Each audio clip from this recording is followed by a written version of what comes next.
the beautiful problem in that instance is actually figuring out that you have to go to the next level of humanity. You have to go below what separates us culturally and even what may separate us politically and find what actually unites us. Brian Smith here, and welcome to the Dreampath podcast, where I try to get inside the heads of talented creatives from all over the world. My goal is to demystify and humanize the creative process and make it accessible to everyone. Now let's jump in. Jim Haven's on the show today. Jim's career is rooted in advertising and design, but at his core, he's a storyteller.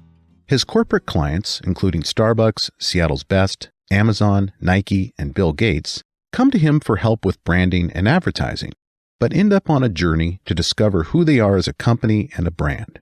The results are ads so grounded in story and emotion that they are more cinema than a commercial.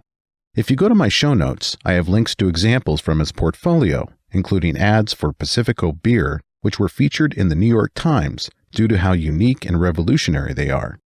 Jim is what I call a guerrilla-style storyteller. He immerses himself into the corporate culture of each client and then goes on a journey, camera in hand, to find the visual and emotional story that captures the essence of his client and the products they sell. His Pacifico Beer campaign took him to remote beaches of the Baja Peninsula, and Jim tells the story on this podcast of how that campaign evolved. One of Jim's most unique assignments was when he was hired by the opposition party in the 2012 Venezuelan election, trying to find ways to encourage young people to vote in the face of a massive voter suppression campaign run by Hugo Chavez. Jim was also asked by Bill Gates to create one of the most thoughtful and elaborate gifts I've ever heard of for U2 frontman Bono. Without spoiling the story of how that went down, I'll just say that this assignment from Bill Gates took Jim all over the world. Jim started his career at the legendary firm Goodby Silverstein in San Francisco, and he now lives in London and Seattle, where he runs a creative consultancy, Applied Daydreams. I was scheduled to interview Jim in person in Seattle, but a snowstorm had different plans, and I ended up talking to him via an internet connection, so the sound quality is sketchy at times. But despite the connection problems, I really enjoyed this talk with Jim Haven, who is one of the few people I know who can legitimately be referred to as an international man of mystery. So without further ado, please enjoy this deep dive into Jim Haven's world of advertising and design. Jim Haven, welcome to the podcast. Thanks, Brian. Nice to be here. Yeah. It's cool what you're doing. You know, having known you for a while, like I guess most of my life, knowing where you were as a guitar player and then going into become like a lawyer, it's cool to see you doing other things and running this podcast. It's fun, big challenge, so it's great.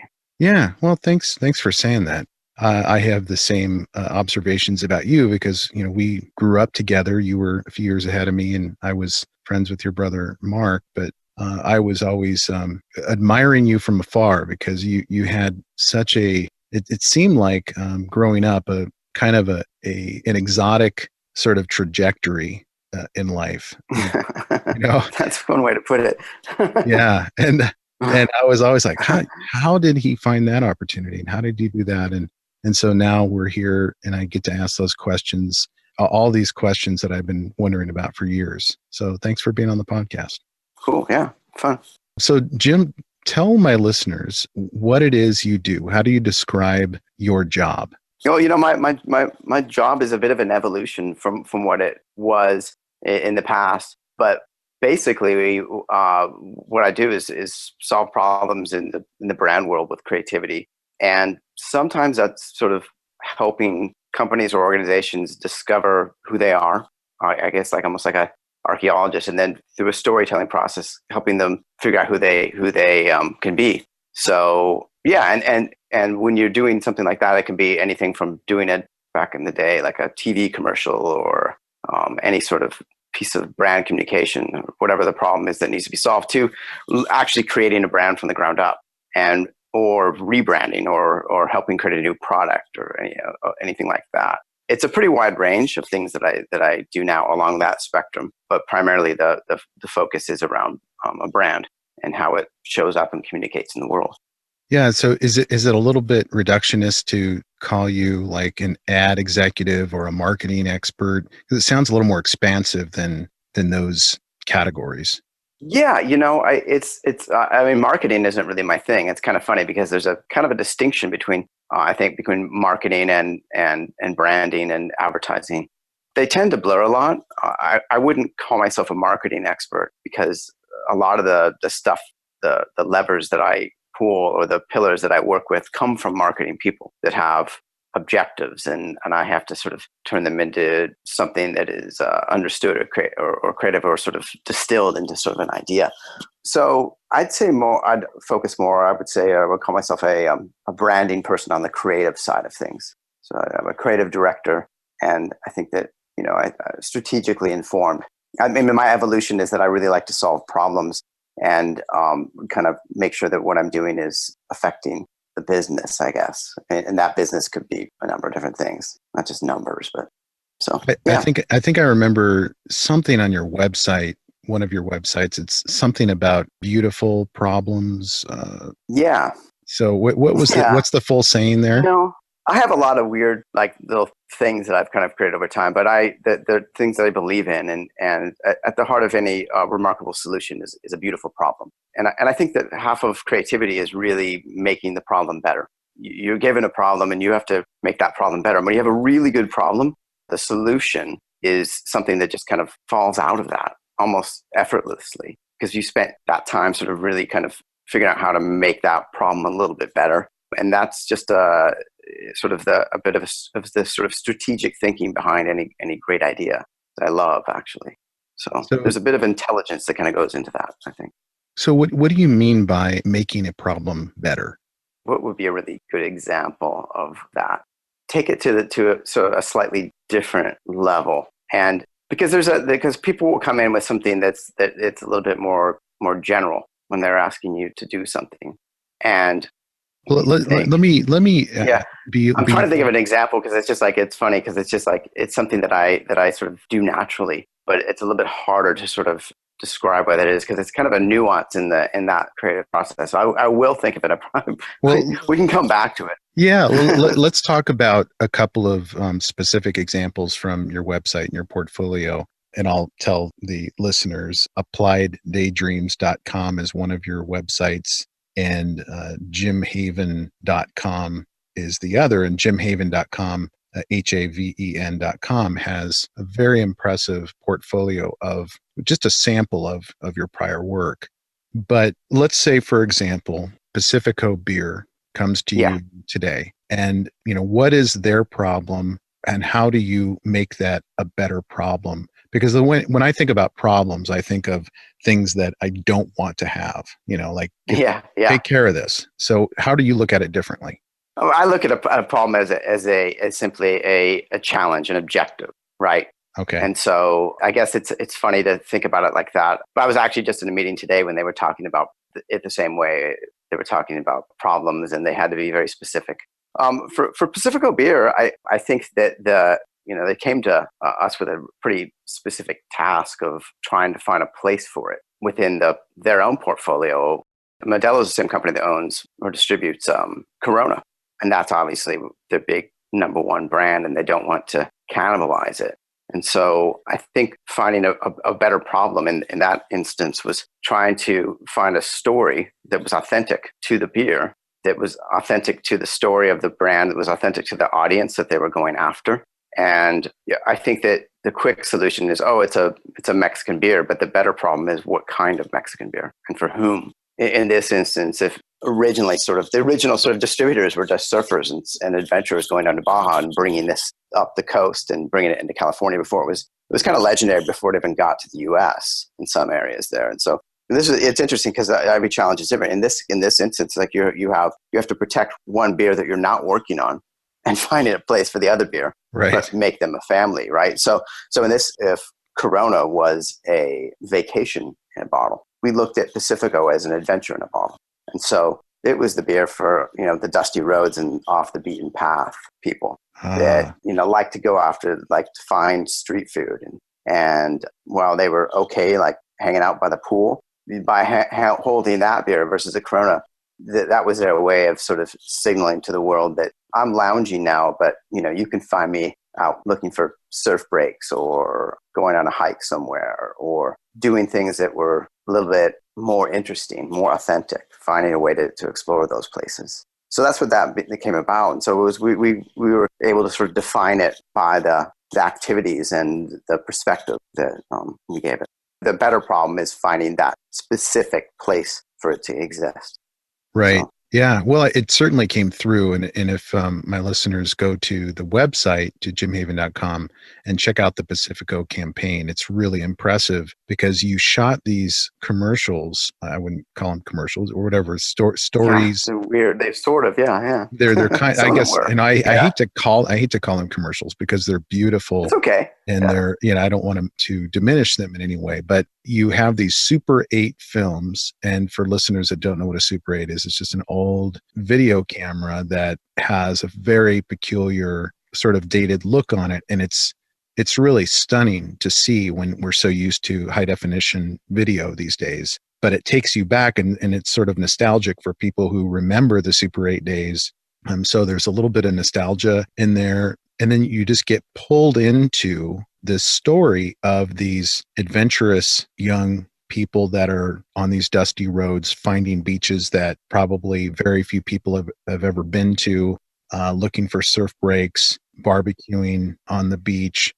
And it's definitely a different vibe than Corona, with the vacation vibe, totally different. And you guys nailed it. I don't know. Thanks. Yeah. I don't know how you found that story, but I think it's one of the most impressive parts of your portfolio. Thank you. Yeah, it was just really, it was, like I said, it was about having conversations and figuring out what the origin story was. I think that sometimes when you look at brands that have been around for a while, or anything, it's just there's a bit of archaeology that goes into it, and digging through history and anthropology too, right? So you set yourself up for success when you figure those things out and are fascinated by them and are curious and want to serve it well and do the right thing and make it stand on its own and matter.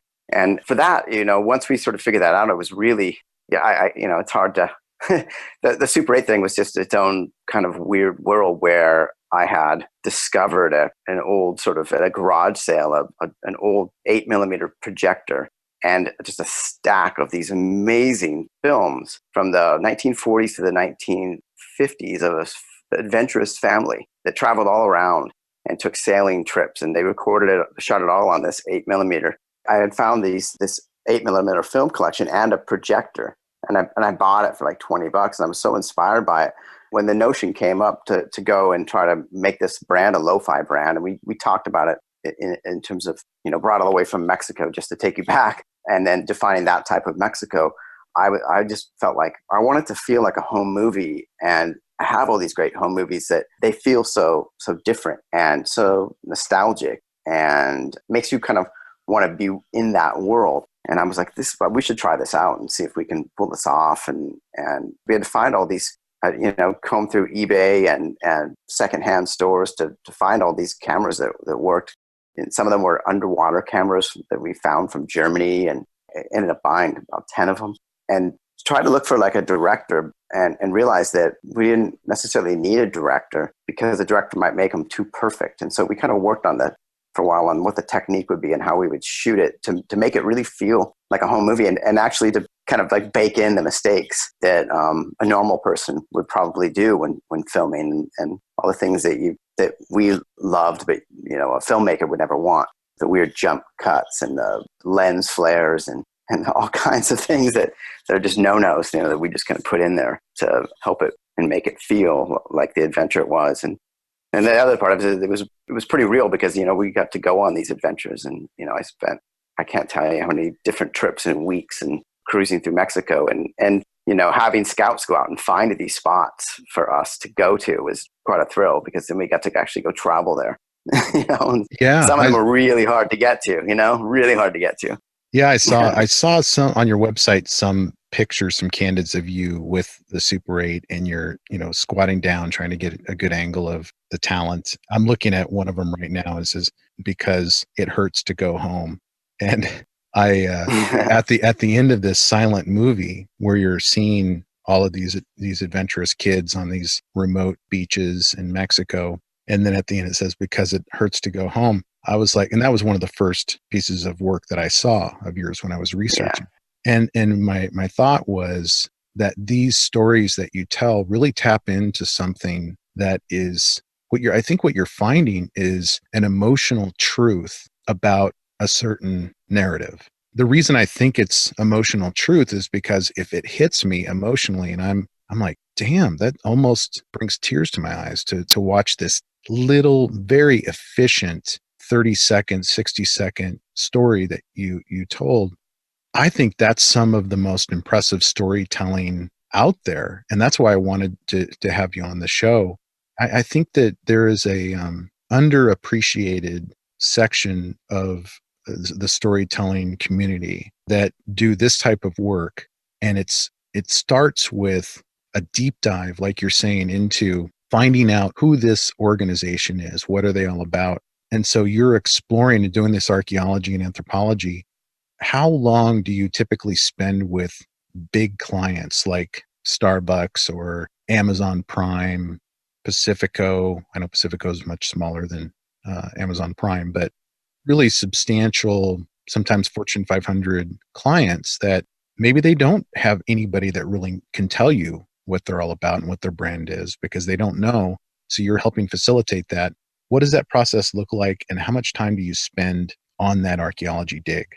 Yeah, it can be a while actually, and I think it's just, by the way, everything is a partnership. I'm nothing without the people I work with, right? So I have tons of smart, interesting people that I've worked with over the years. They just help make everything better, and everything's a collaboration. And I really think that's the essence of creativity to begin with. But for that type of process, I mean, it could be anywhere from depending on how much work and how much research they have and what they hand you, can be something from a week to 4 weeks to 6 weeks. Some people will go a lot longer than that. I tend to think that you should be able to find that stuff a lot more quickly, unless you have to go out and do your own research. I think 2 weeks is about all you really need to get all the stuff you need and find those sort of immovable objects, I call them, sort of these truths. Because I think that everything is, these good stories are made out of the truths that the brand are associated with, and then the human truths that you discover, the combination of what they believe in and what people need in life and what they might be missing and what you might be able to sort of fulfill in the story, that is involving the brand and creating this sort of relationship between the brand and the audience. So I'm a kind of a weird creative. I've always been super interested in that, the upfront bit, that sort of strategic thinking. I'm not the most academic at it. And so I always relied on people, and I always rely on people to help me that are more academic about sort of identifying some of those things and doing that, the research. But it's really about finding those sort of pillars and then looking for that, what I think is that beautiful problem. A beautiful problem to me is always sort of a strategic question that is always written in the form of a question, and then creating this narrative as an answer to that question. I mean, that's, I guess, sort of oversimplifying it, but that's kind of what the process is like, if that's what you're asking. Yeah. Yeah. Do you ever find that you're getting resistance from the people that you're working with at the company, not your company, but client's company? Because when I hire ad people, my instinct is, here you go, come back with, whatever you're going to do. I don't want to have to spend time on this. That's why I'm hiring you to do it. That's not going to work with the type of approach that you take with these clients. Yeah, they have to participate or it won't work, because it depends on, and every client's different. I mean, these big giant companies have, and every problem is different. I mean, a lot of times I'm solving sort of bigger brand things, right?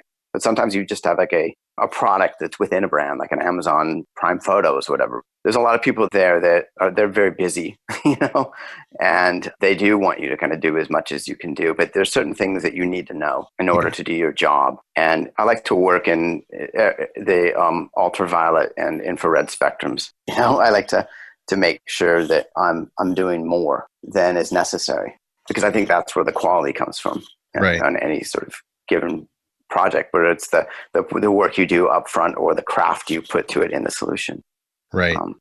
Okay. So not to focus too much on your prior work and your portfolio, but I think these are just great ways to launch into different topics, because you have this, I mean, this is just an incredible portfolio, but the Dickies branding that you did I thought was brilliant, because there's this Dickies commercial that you have on your website, and I don't think there's any narrator.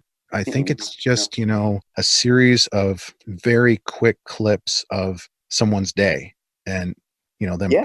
putting on these pants, and this is what they're doing in these pants. And at the end of this very short but succinct commercial, you have a vivid, visceral understanding of exactly, how working people use these pants and how they fit into Hmm. their lifestyle. And I was like, Yeah. holy crap, that is so, I just don't see commercials like that very often. And I wonder, probably because my guess is that creatives like you are few and far between, and you're operating just at a different level. So you're not seeing, I mean, I really look at these as like Super Bowl level sort of approaches to, storytelling for clients. Well, thank you. Brian, I don't think it's necessarily me being better than anyone else. I think that the funny thing about doing a TV commercial is that, I hate to say it, but clients get the work they deserve or the work they want. I mean, you do have to push sometimes to get it the right way, because not everyone wants to do something that is simple and powerful like that. I mean, the fun, you called it out on the right point there. It's like, I mean, that story was basically a day in the life of pants, you know, Right.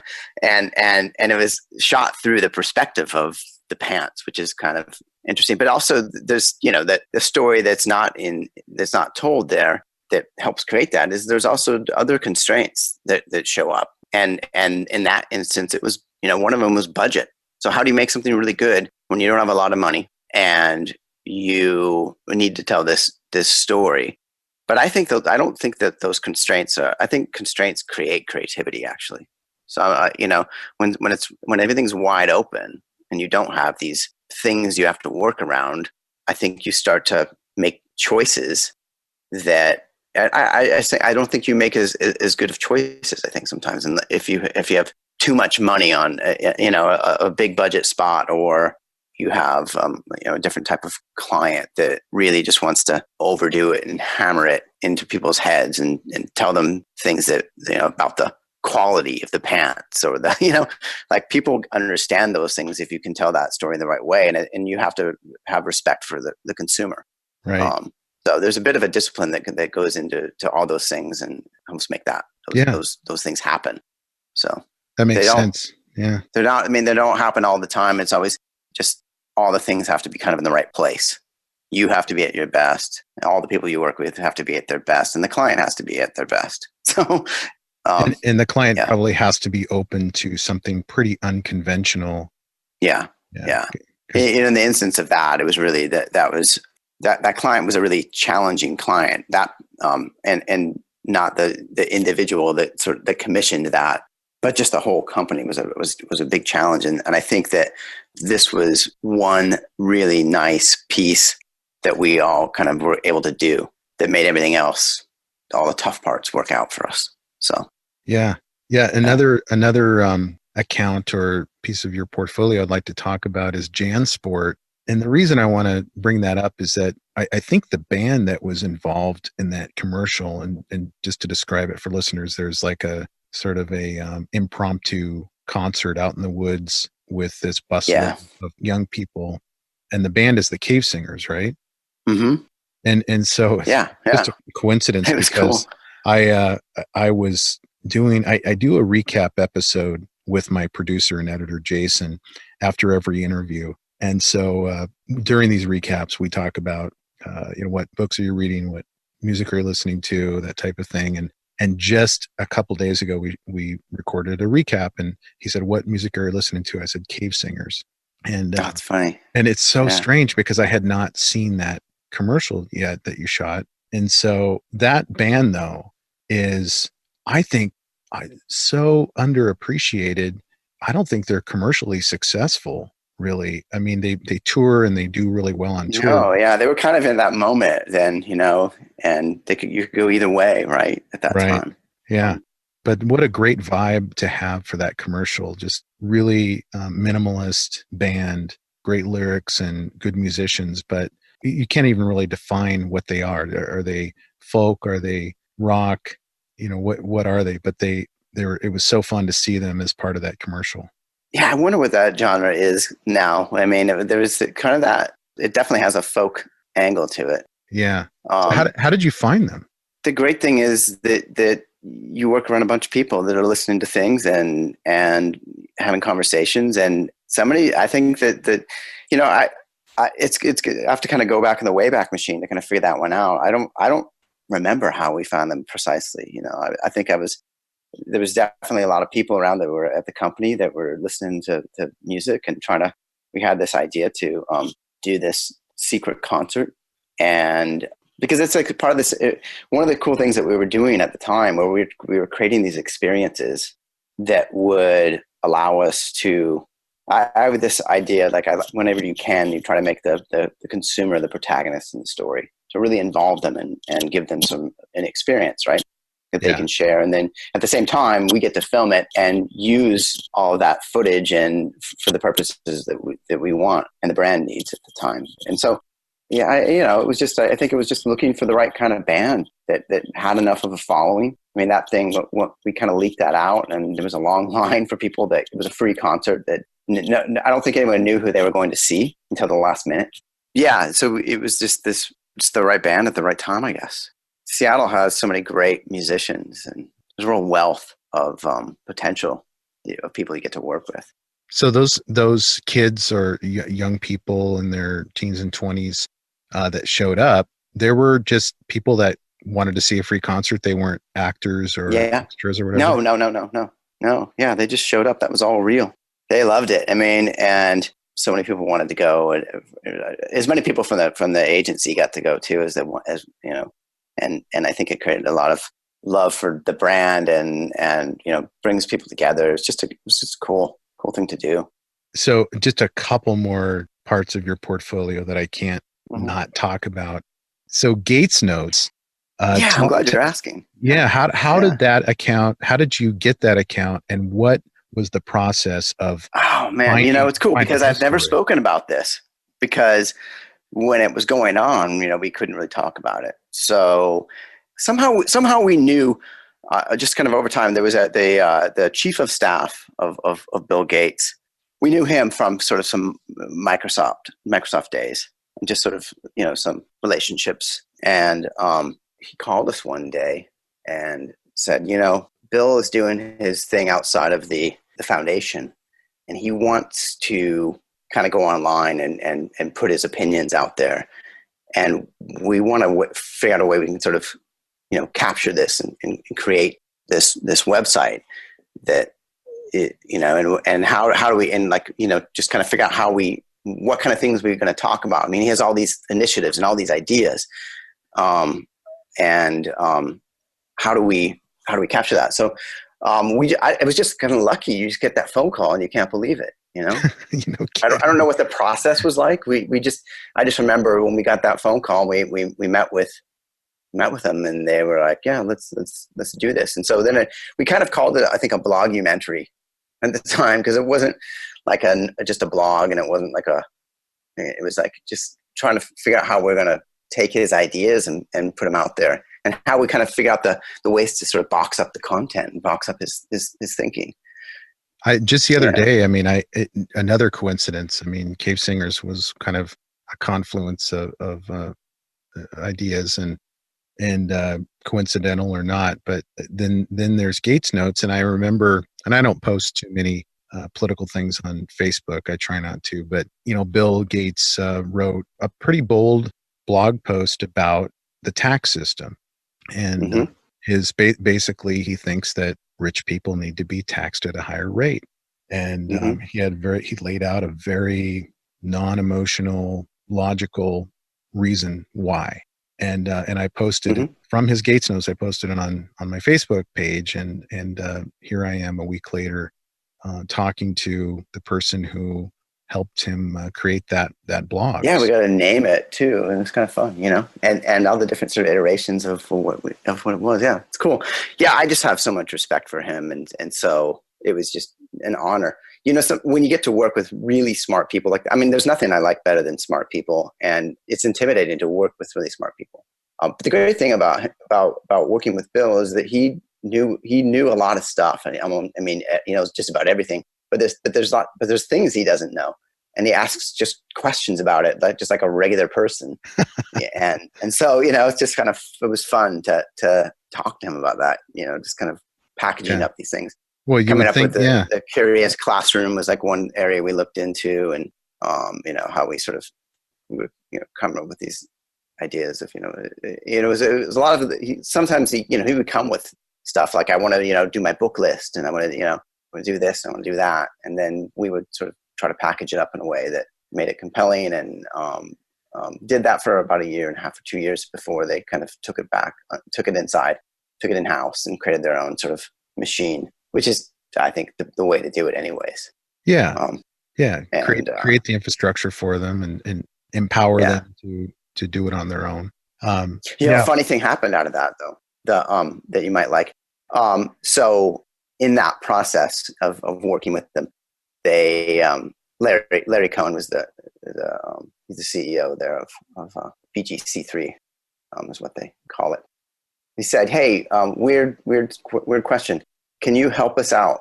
Bono is having a 50th birthday party, and Bill and Melinda want to give him a really special gift, and they want to create something that embodies the work he did with, if you can believe it, with George Bush, and the political work he did to get the debt removed in Africa.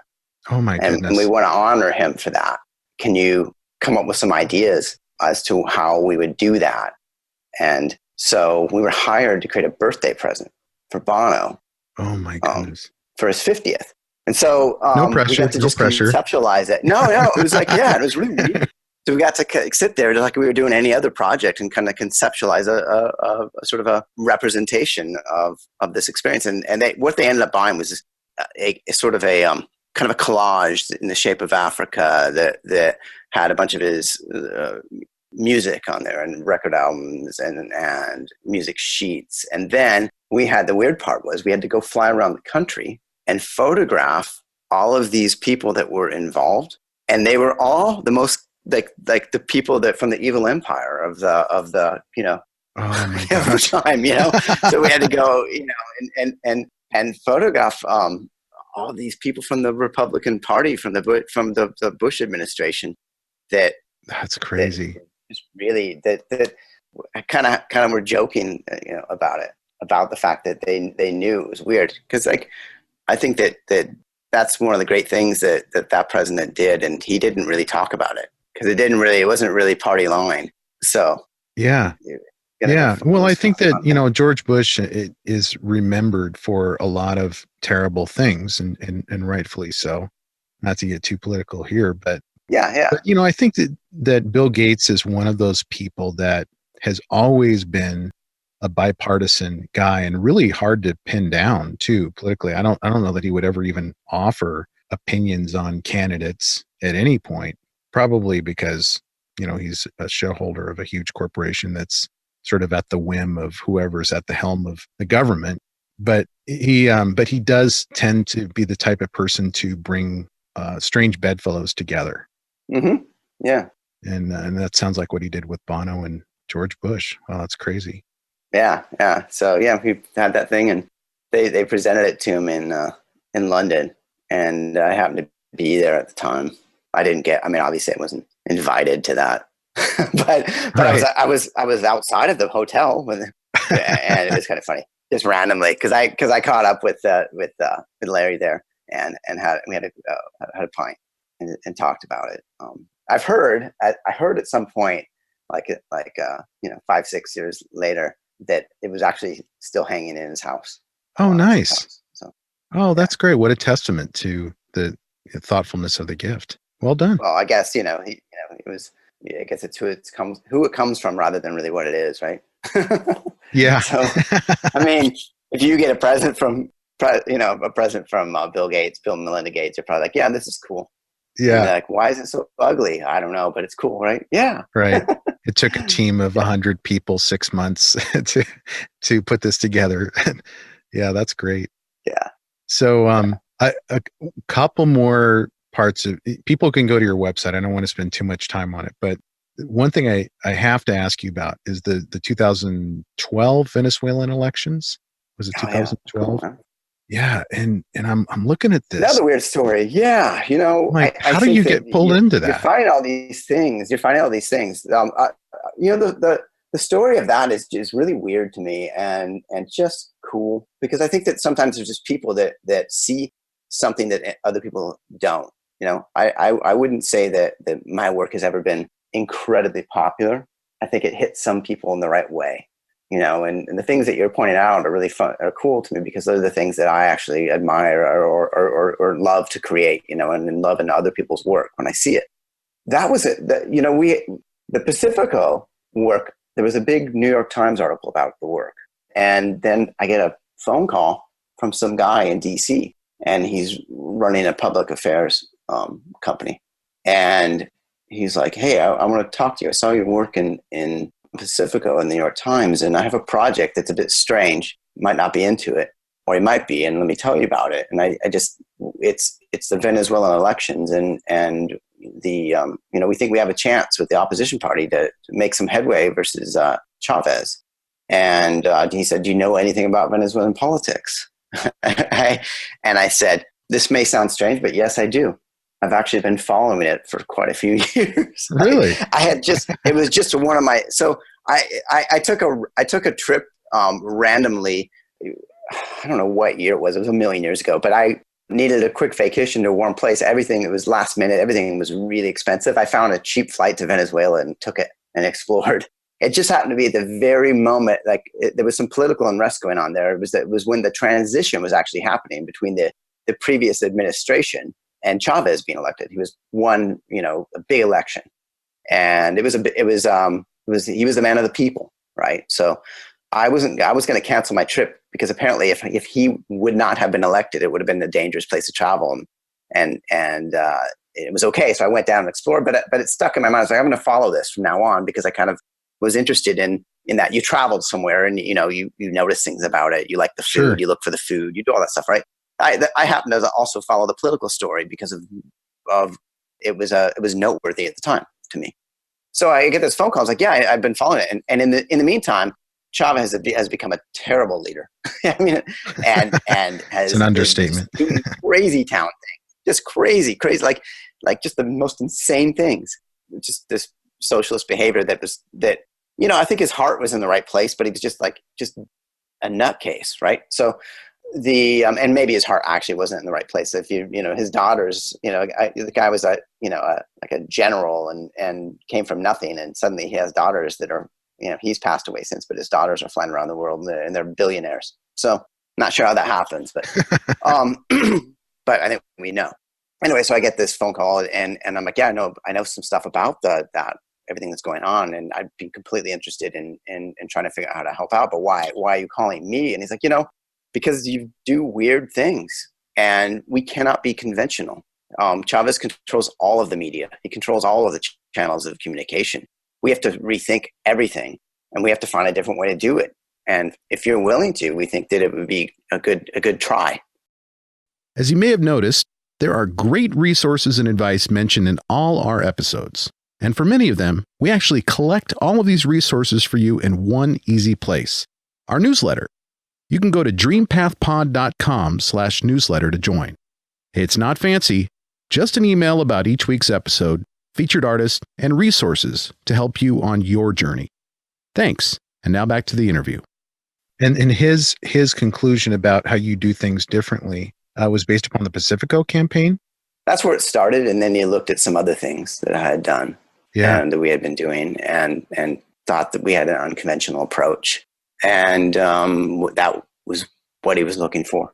I don't know. Maybe something just something struck him, I guess. Yeah, I still know the guy. He's a friend of mine now. He is literally the most interesting man in the world. But yeah, guy's just crazy cool. Actually has a new restaurant. He's had a lot of restaurants in addition to everything else. He also has like a kibbutz in Israel, and has a goat farm, and has a new restaurant called Immigrant Food in DC.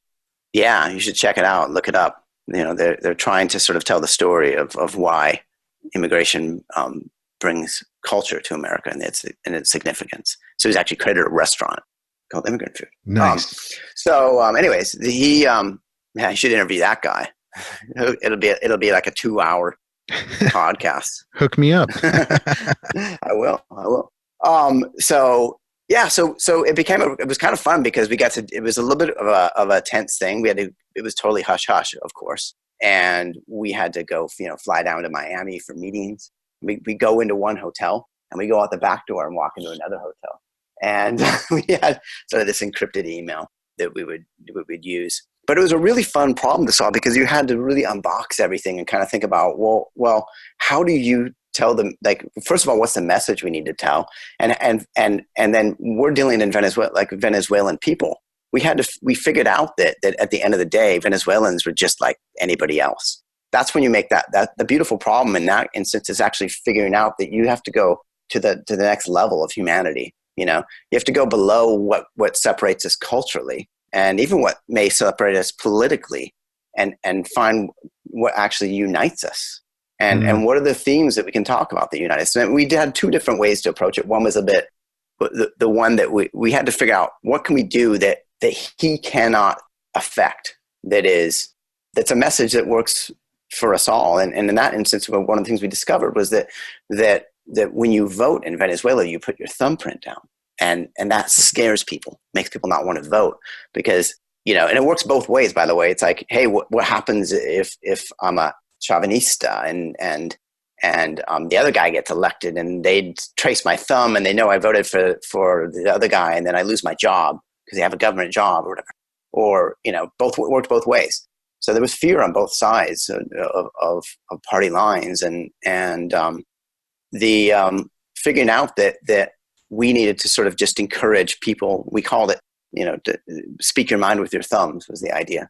And that's a message that is bipartisan, right? It doesn't really matter what you believe other than that you have a right to speak your mind and you should, and to encourage everyone to do that. Mm-hmm. Now, the point being that a dictator, a socialist dictator, is never going to say that. Right. Everyone knows it's not coming from him, but at the same time, he cannot disrupt that message because it's on the street and it's an experience. And then we made films out of it too and TV commercials, but he couldn't affect it because if he was affecting it, he would look like who he is. Yeah. Someone that was controlling everything, controlling the message. And so we were, the other idea that we actually didn't execute that I liked even more was like putting soccer balls with messages and just dropping them into the villages where, he would be forced to have his people go into the village and steal balls from children. Oh, great. So you're looking at ways to basically, get your message out there and find ways that are unconventional to do that. And so that, that just takes kind of bespoke thinking. And that's the kind of stuff I like doing. And like I said, it's like, good ideas like that and are really the culture isn't, if you understand what the culture enough is, you can get below that level and find out what is sort of a human response, right? So we did that. And then the other side of it was just, we poked a little fun of him and just took his policies and turned them into, it was a kind of a separate campaign that went to a different audience. That was just kind of fanning the fueling the fires, I guess. The cartoons, right? Yeah, the cartoons, because we just looked at them and it was just like everything this guy does is like a cartoon. It's like it doesn't, like if you took his policies and animate them, it feels like it's a cartoon. It's that silly. Yeah. So, trading oil for corn, was one of his policies. It's like, what? Oh, we have a lot of oil, so like, and the murder rates were going crazy and it's not something you want to make fun of, but we did it in a way that was trying to be lighthearted, I think, because it was just supposed to be that side of that campaign was, got shut down pretty quickly. And the whole point was to kind of make it as viral as we could and try to keep them from, the internet wasn't as easy to control, I think, and harder to for him to censor. So, that was just having a little bit of fun with it. Well, I mean, it sounds almost like guerrilla warfare of ideas. Yeah. You're dropping in like a military commando with a mission of, not a military mission, but one to empower people that feel, well, it's really, it's trying to counter a voter suppression tactic. Yeah. The fact is that you wouldn't have to be like that if it was a world of equals, right? Yeah. So, that was just an additional factor, and what actually is what made it more interesting to me. And I won't work on things that I don't believe in. I was educated enough and got more intel and had to find out more and get more evidence, before we engaged in this, that it was something that we really wanted to do, and was it worth the risk and all of those things. And I thought it was, because I'd been down there and I had kind of developed a love for the Venezuelan people and the culture, right? And to see what they were going through, I think was affected me, and then the fact that I got a chance to do something about it was real honor, and shows, I think, that I think the power of creativity and figuring out stories is really interesting to me, and it can do a lot more than sell products. And I think there's a lot of things that these, looking at these narratives and how you can sort of shift perceptions and tell stories over time that are important. But at the same time, there's a seriousness to it that I never really understood. When I was in ad school down in Atlanta, Georgia, one of the teachers gave this big speech at the end of some quarter. And I remember, and it seemed really dramatic to me, but he said, careful with, the words you write, because they matter and they're powerful and they can affect people. And just understand that how you choose to wield them needs to be done, with the right knowledge of what you're capable of doing and what you're trying to accomplish. And, he didn't say anything more than that. And I was kind of thought that was like, well, that's overdoing it. We're making ads. That's silly, Well, whatever. I think, but I did, but I came to realize later in life that he was correct. And now probably more than ever we see this. So, well, I think what I'm seeing is that the power of the storytelling that you are involved in is, it can be used for good and it can be used for evil, and that sounds a little bit cliche to say, but I think it's true, especially in the age of the post-truth era that we're in right now. Mm-hmm. Yeah. And if you can use propaganda, I think there's a fine line sometimes between propaganda and storytelling that is designed Mm-hmm. to reveal universal truths. And everything that I've seen you do, even in the Venezuelan campaign, is designed to reveal, a universal human narrative that people can connect with, Well, thank you. So it's kind of funny. So on the campaign that was the cartoon one, that's when humor was okay. Humor was involved because it was that felt right. We're not trying to force people to believe that aren't believers, and that's like, and then the other side of that being the fingerprints. It was just like a human truth, right? So Yeah. I don't want to tell. I can't work with anything but the truth. I have to, that's one of the pillars I work with. It's one of the immovable objects in terms of how I like to communicate. It's just whether or not it's like, I'm not saying it's me being noble. It's just the only way I know how to do it. It's one of the tools. It's one of the levers that I use. And so, there's always, questions about what is that, but I think that those, and I've never been involved in anything where I couldn't see pretty clearly what needed to be said or what the truth was. And I've never worked on anything where someone's trying to get me to tell a story or bring a value about that isn't truthful, Right. But I don't think I'd be able to do it. I know I wouldn't be able to do it because if I don't believe in it, and if my system has always been to use create these stories out of those things, it just wouldn't work for me. I wouldn't actually know how. So it sounds like, how many years did you spend at Goodby Silverstein? 4 years. That place was amazing, man. Was that down I in mean, San if you ever want to be Francisco? around smart people. Yeah, yeah, yeah. I mean, I went to University of Puget Sound. A lot of smart people at University of Puget Sound. It's cool, right? It's good Yeah. school. I mean, I Hmm. wasn't one of the smart guys. I was just there. I didn't really know what I wanted to do until kind of later, right? So, and then, um, and then when I went, when I was hired at Goodby. First of all, I was flattered because at the time they were one of the best agencies in the world, and actually they won Agency of the Year this year. So they're back. They've come back, stronger than ever. And I just remember the talent in that building, and I knew right away that there were just forces of nature all through that, of every capacity of every department, from the people that ran the accounts to the strategists and the creatives. And I was like, whoa, I do not belong here, but I want to be here. I want to learn as much as I possibly can. And it was a great experience for me to be around that, to learn, to try to learn the way they do the things the way they did it, and then to unlearn it later when I got to do my own thing. Use the parts that were necessary, but then find what my own way of doing things would be. Because I wasn't actually capable of consistently doing that kind of work. I did it, but it wasn't my natural state. And I really enjoyed it, and the opportunities I had were incredible, and the friendships I created, and still to Yeah. this day. I mean, the people that were there that at that time all sort of are incredible talents and leaders all over the place now. So So it's like you, it's like a machine. so you spent 4 years there, and is that when you started Strawberry Frog?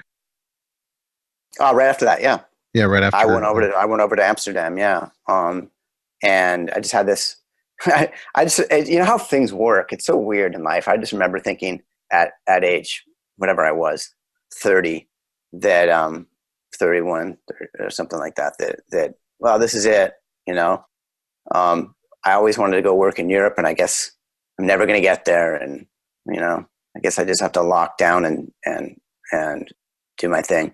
And then that opportunity showed up suddenly to go over to Amsterdam and work at this weird company.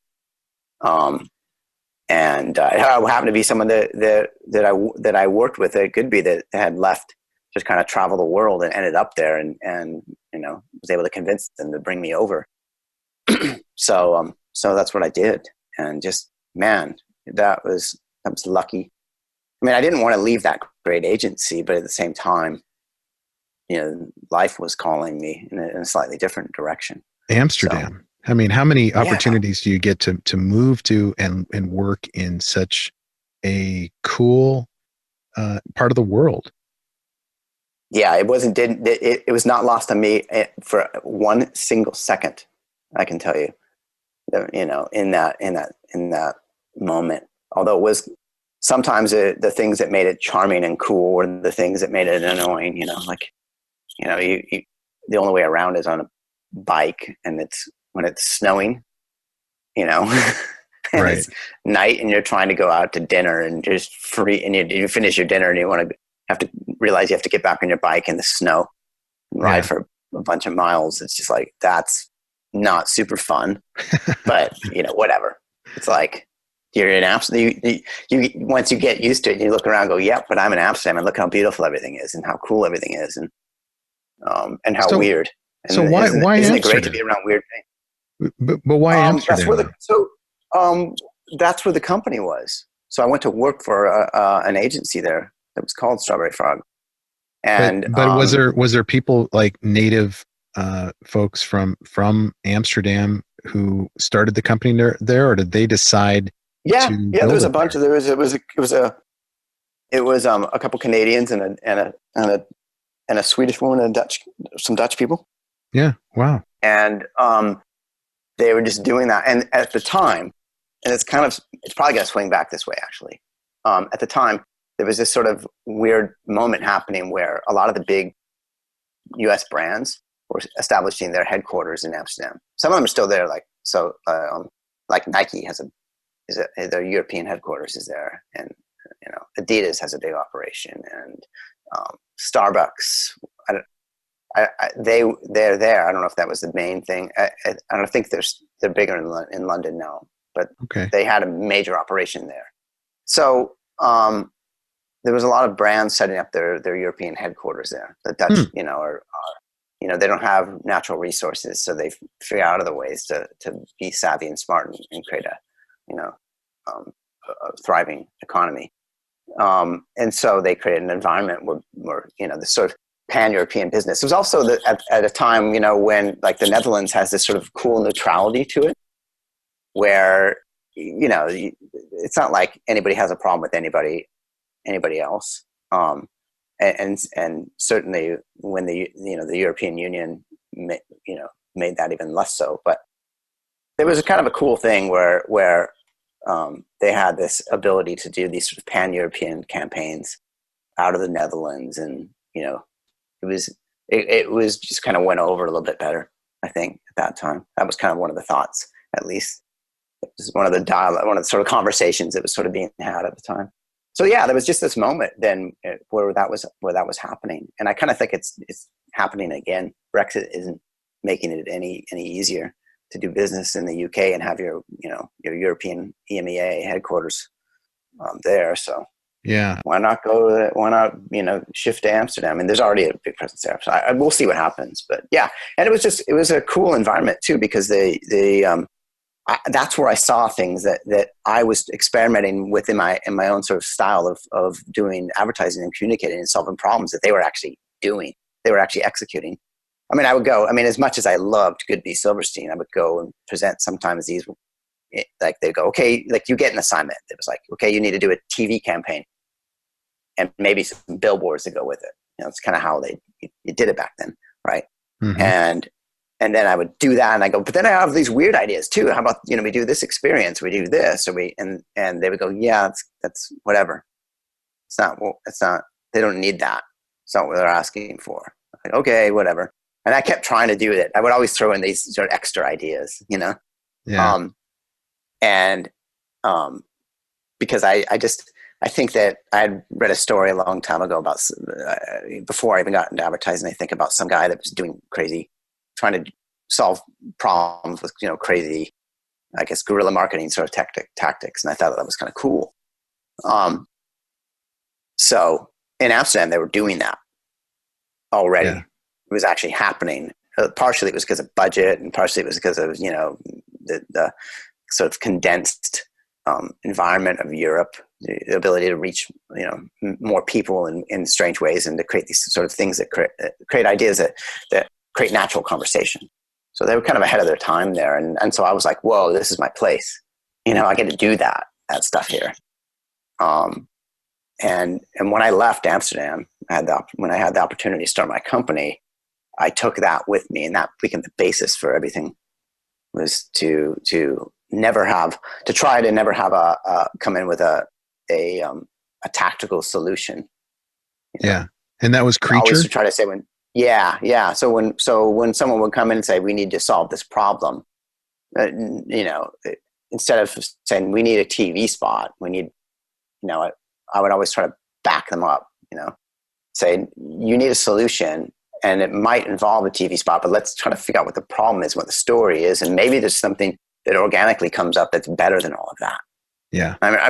A perfect example, have you heard of this company called Burgerville? It's sort of an old established sort of Portland company. Mm-hmm. And that was one of my first clients back in Seattle after I started my company. And they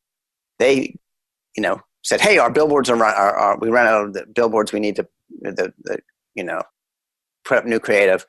And so we needed you to make a billboard for our shakes, and just couple. And just like looked at it, and I was like, I don't think that you're going to get what you need from. It was just some sort of weird situation where they only had up for a certain number of weeks and only like one location or something. But they were, wanted sort of kind of insisting that we try that. And I said, you know what, let's not do that.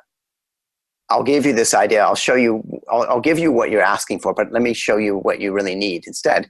And there was a happened to be like a Shakespeare festival going on at the same time. And so I said, why don't we create a play and across from it called Shakes in the Park.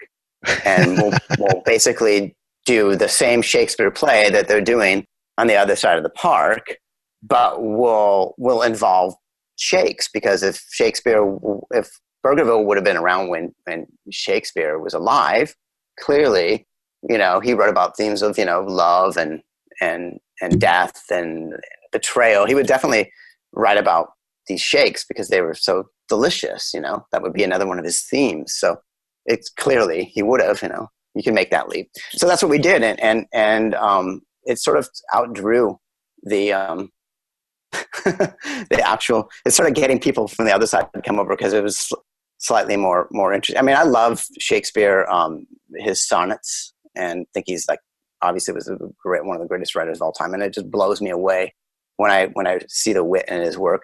But let's be honest, some of those plays are really hard to follow and kind of boring. So you put a little comedy in it, some shakes. It got to be pretty fun. Oh man! And hired like an improv troupe to put it together. Yeah. And so that's kind of I think it's an example of in that particular situation, just coming up with the standard solution. We could have done that, but I don't think it's helpful. Like, I don't think it would have gotten them anything.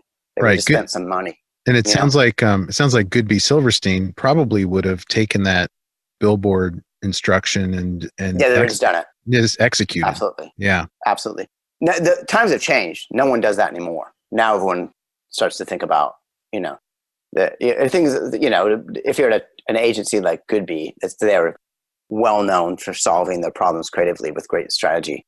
They're going to go in and unpack everything and really look at the right way to do it. They have such a big scale with a lot of the clients that it will almost always involve some sort of film piece, but not always.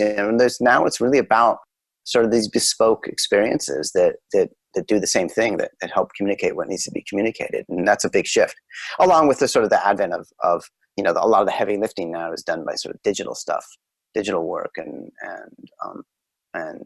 understanding, how to target all these, people.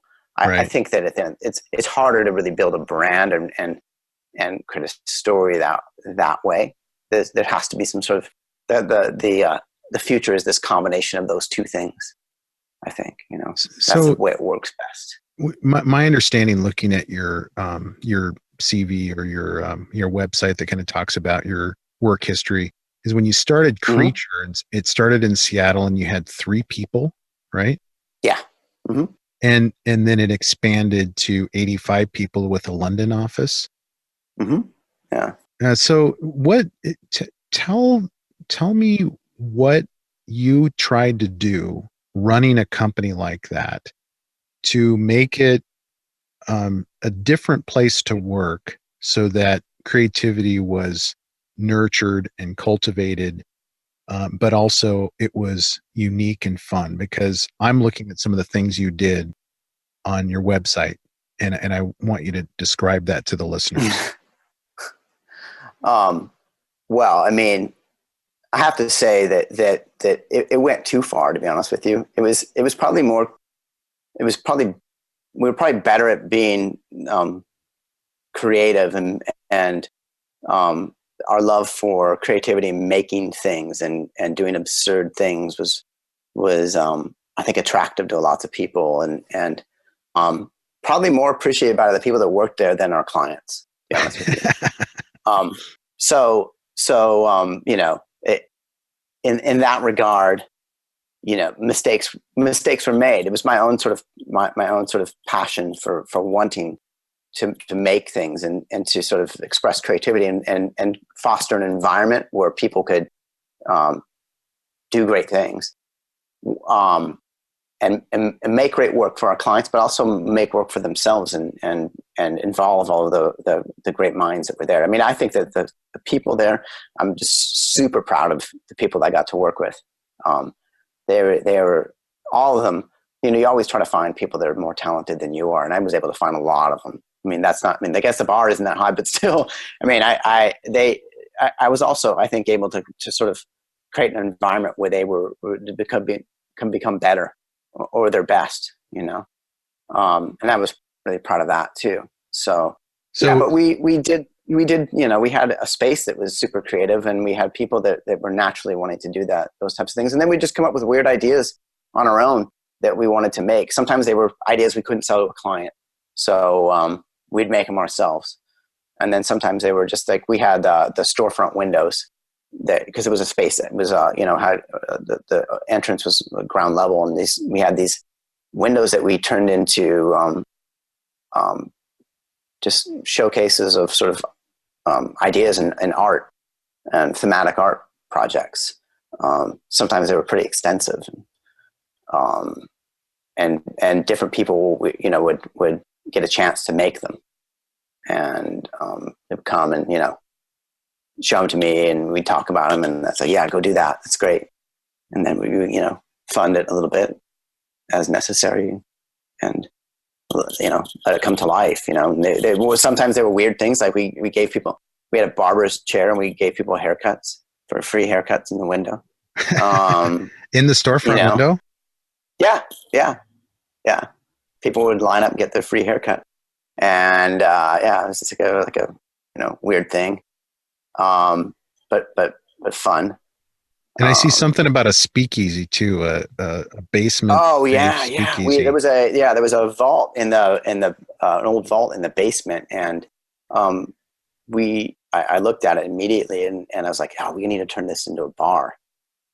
So I had that was the brief basically. One of my designers said, hey, I was like, do you want to turn this into something? He's like, yeah. And so that was kind of a project for the creative department. And it was led by this guy, Chris Campbell, who's still here in Seattle, a publicist as a creative director. And man, that guy's just he's just a genius.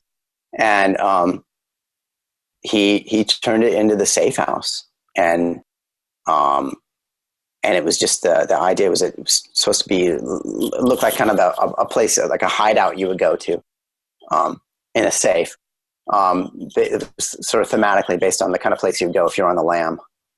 And it was spectacularly designed in terms of the vibe and the feel, and the vinyl collection of like 3,000 records in there. And they were the kind of records that you buy, you get in bulk. You can't. That there are the records that no one wants, which is the best, because we just spend these obscure, weird things in there, and And it was a bar too, so people would drink there, or it was just a cool spot, Yeah, and yeah. Well, I mean, it was an invite only. The people in the agency were always in it, and it became a kind of a notorious after-hours spot. But my people were really responsible. It was never, it was like, you could go there sometimes, and it would be a big night, and you'd stop by, and there'd be people there. It'd be 2 a.m, and it might be a little bit crazy, and then you go to work the next day at 8:30, and you'd never know it. Just really. It was a really cool place. But it was funny because you sometimes walk around Capitol Hill. Somehow it got like online. There was like a bar, like on Google Maps and stuff. And I remember once I saw these people walking around going, the Safe House. I know it's around here somewhere. It's right here. But where is it? So it was a great spot. Yeah. So your current situation, are you splitting your time between Seattle and London? Yeah, it's an interesting situation. It's in terms of like I love London right now in terms of just the creativity that's there, and I like Seattle. Seattle is a place that has been very good to me, and it's not my native place. Obviously, Yakima is, and Seattle's had a big influence on me, but it's not a city that has a massive creative community in terms of the creative services area. I mean, design is very strong. Advertising has traditionally not been this isn't one of the great spots in the world for it. But there's just an environment in the UK, certainly in London, that I find pretty amazing, and the quality of work that goes on over there, and the desire to make it is pretty inspiring for me. So I mean, I enjoy that. Plus, you know me. I like weird stuff. I think Soccer, different challenges. Yeah, that's a big influence too. Yeah. I mean, it's fun to be over there. But sometimes I think I watch more over when I'm over here than I do over there, because it starts at 6 a.m. here, and over there it's like in the middle of the day, and you can't always just take time. And it's great when it's actually you're watching your soccer is out of the way by 8 a.m. right? So right. So there's one advantage to being here. I'm going back and forth, and I have projects on both sides. But actually, to be honest with you, a lot of my projects are still based here in the U.S. And but I'm able to work on them from London, and I have a great friend that has a company over there that if you think I've ever done anything interesting, then just take a look at this company, and it's called Unit 9 in London, and they're a production company of all things that sort of run the gamut of technology through film, and they were I use them as when you're making ideas at some level, you need them to come to life, and that's when you bring in a production company to kind of physically do the thing that needs to be done. Specialists, I had worked them initially on something I think for Pacifico a million years ago, but I work out of that office now, and I get to be around. It's like the United Nations of geniuses. Nice. And it's a fun place to be, right there in Farringdon, which is a cool neighborhood, and great street food. So but I also I go ahead. So you're basically do you consider yourself to be freelance currently, because you don't really have a big operation? You're sort of nimble that way. Yeah, I mean, I guess you could call it freelance. I tend to think of it more as a consultancy, because when I'm on a bigger project, I'm generally working directly with a brand, and freelance is, I guess it's kind of, you could call it either way, but freelance tends to be working for another agency, so another creative company. Mm-hmm. I tend to go directly and work with a brand or a client, and then I have to bring in other consultants or freelancers to help me out on projects that require things that are outside of my skill set. But I tend to do more than I would have back in the day. Like I've expanded my my role to go farther up into sort of the strategic thinking than I did prior. In my prior days, I would usually have a specialist that would be a specific brand strategist. I would oversee that, but I would never get as involved as I do.